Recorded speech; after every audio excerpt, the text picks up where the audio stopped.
When you play a regular open E chord, the low note E is the open string, which is the 6th string. So that's kind of what we call the root note of the chord.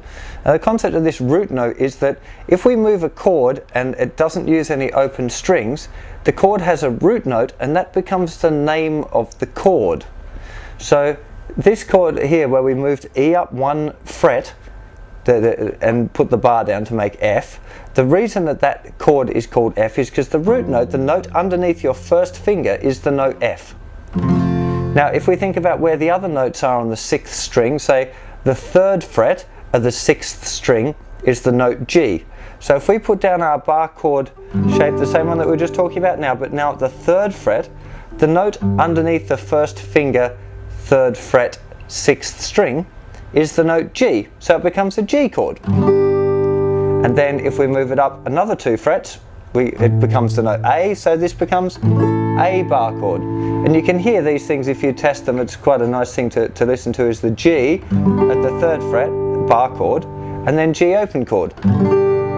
Very, very similar chords. An A chord with open A. That's A at the 5th fret. They sound slightly different, of course. It's a different voicing or a different grip of the chord, but it's the same, essentially the same chord. So it's a good idea that you hear that. Now, there's also a few very, very common variations of this E shape. We've just been talking about E major, and that's definitely the first one that you should try and get down. But after that, you can also learn minor, dominant 7th, and minor 7. Dominant 7th, of course, is sometimes just called 7.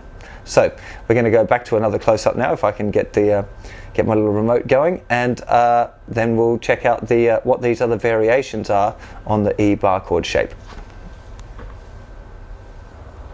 Okay, here we are now. This is up at the 5th fret, and I'm holding this chord down. This would be an A bar chord, A major, just very often referred to as just A bar chord. Now, the first variation that you want to learn of this, or the first kind of way of changing this into another chord, is by lifting off the 2nd finger will get us an A minor chord. Just the same as when you had an E open chord and you lifted off your 1st finger, you got an E minor chord. With this chord, we started with A. If we lift off the 2nd finger, we get A minor bar chord. Obviously, it might help if you hear it. There's the major. Lift off that 2nd finger, you've got the minor. Now you can see that my 2nd finger is kind of lending a little bit of assistance there to the 1st finger. It's completely cool for that one to sit on top there a bit. It does make it a lot easier to hold the bar down. I don't recommend that you only learn that way, but particularly when you start, you might want a little bit of assistance, or if the action's high on your guitar and you need to press the strings down pretty hard, rather, that can be a bit of an advantage. So there we've got major. Lift off the 2nd finger, minor. Now if we go back to major for a second, and we lift off little finger, we end up with A7. Just again, if you think back to E chord, if you have a regular E chord and you lift it off your 3rd finger, you'd end up with E7. So the same shape applies up here. So this is A, lift off little finger, and you've got A7. Now you can combine those two things, which was lifting off 2nd finger to get minor, lifting off little finger to get 7, and you get minor 7.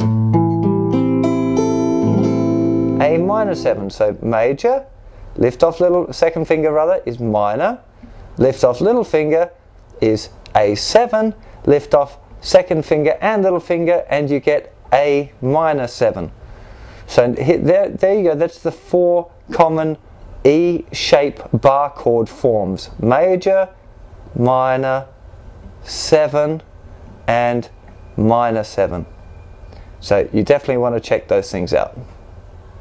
Remember that they all move. So that was A7 with little finger off. If I move it up 1, it's B flat 7. And if I move it up again, it's B7. You got it? They all move around as much as you like.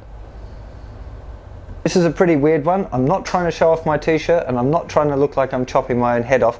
I just want to talk a little bit about this part of your arm and how it sits for your bar chord. So right now I'm holding an A bar chord, and you can see here that this joint here from my forearm into my hand is quite straight along here. A lot of people, when they start their bar chords, they try and do this, so that in order to try and make their first finger straight here, they're trying to straighten their whole hand, and they put a really big kink in their hand there, and that's kind of bending in the wrong place. If you keep your first finger straight, of course, if you think about it, instead of, to make your first finger straight, you could either do that and bring your whole hand up, or you could just bend your fingers up and keep this part of your hand straight, which is a lot better. You've got all of the muscles that control your fingers are in your forearm. They're up here. You can see them wiggling around when you move your fingers. And they're controlled by tendons, which run down the back of your fingers, down into your forearm there. And if your wrist is locked like that, it's not very good for the tendons. They tend to rub, and it can kind of lead to RSI, and I think it's called carpal tunnel syndrome. I'm not a doctor, but this is just but I'm not a doctor, but I'll have a look at it for you. But the idea, yeah. So this is what I've heard about this carpal tunnel is caused often by the wrist being too locked up like this.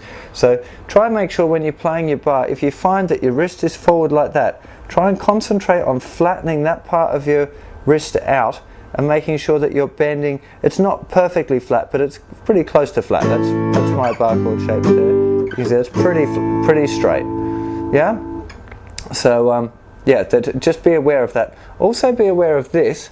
A lot of people do this when they try and play bar chords. They stick their elbow right out like this. It looks kind of funny. I call it chicken wings. So just be aware of that. If you find that your elbow's looking a bit uncomfortable, or you've got a lot of tension in your shoulder, try and imagine that your fingers are stapled or nailed onto the guitar neck, and then just relax your forearm. So it's because it really should be, even though, look, I'm playing the chord, this is really completely loose there. It's not even slightly tense. So you want to think about that. Well, I hope you enjoyed that, my first solo installment, and that it makes sense and it's helping you with your E-shape bar chords. I'm planning on doing all of the other bar chords as well, the A-shape and C-shape and those kind of interesting caged ones as well. But I thought I'd start off with this and see how long it takes me to edit it. I'm still a bit slow on the iMovie, but practice makes perfect. Hey, you all know about that, as I do as well. So, yeah, hope you have fun, and I always kind of get stuttery at the end. It's really funny. Take care of yourselves, and I'll see you soon. Bye-bye. There's the t-shirt close-up for any of you that missed it.